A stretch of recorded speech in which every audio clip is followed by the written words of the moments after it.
আসসালামু আলাইকুম। আপনারা একাডেমির পক্ষ থেকে শুভেচ্ছা অভিনন্দন তোমাদের।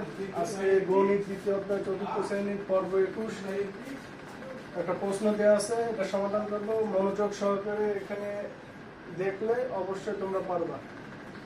তো এখানে কি বলছে, ফাতিমা 175 টাকা দিয়ে একটি পেন্সিলের বাক্স কিনছে এবং 40 টাকা দিয়ে কলম কিনছে।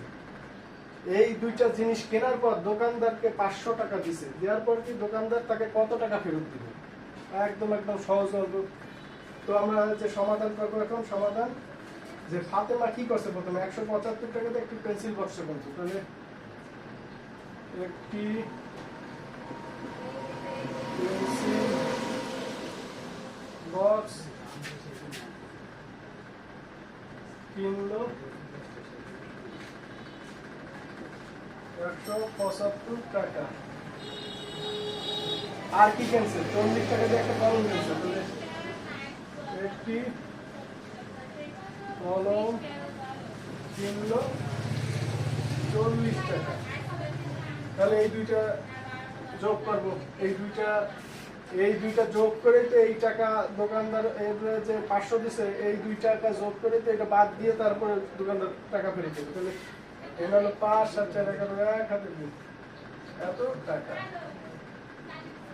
তাহলে 215 টাকার মাল কিনছে আর দোকানদার দিছে কত? 500 টাকা।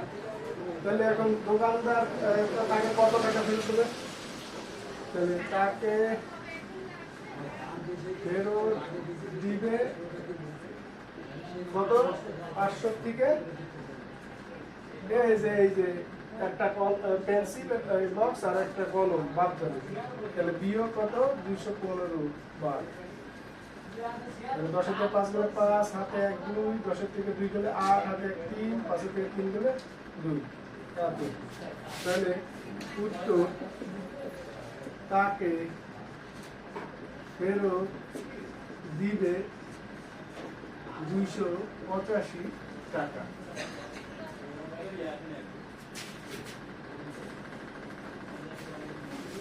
অঙ্ক শেষ। তাহলে একদম সিম্পল যে ব্রিফিং করতেছি যে ফাতেমা 175 টাকা দিয়ে একটি পেন্সিলের বক্স কিনছে এবং 40 টাকা দিয়ে একটি কলম কিনছে একটা দোকান থেকে। এই 2টা টাকা সে কিনছে, এই 2টা টাকার মাল কিনছে। তা দোকানদারের 500 টাকা দিছে। তাহলে দোকানদার কত ফেরত দেবে? তাহলে আমাদের বের করার সিস্টেমটি যে একটি পেন্সিল বক্স কিনলো 175 টাকায়, একটি কলম কিনলো 40 টাকায়। তাহলে দুইটা মিলে 215 টাকা। তাহলে তাকে ফেরত দিবে কত? ওই 500 থেকে তো 215 5 দিয়ে বাকিটা দেবে না? তাহলে কত হলো? 285। তাহলে তাকে ফেরত দিবে 285 টাকা। তো অবশ্যই আপনারা বুঝতে পারছেন যে একদম অঙ্ক সহজ। আর যদি ভালো লাগে তাহলে লাইক কমেন্টস শেয়ার করবেন।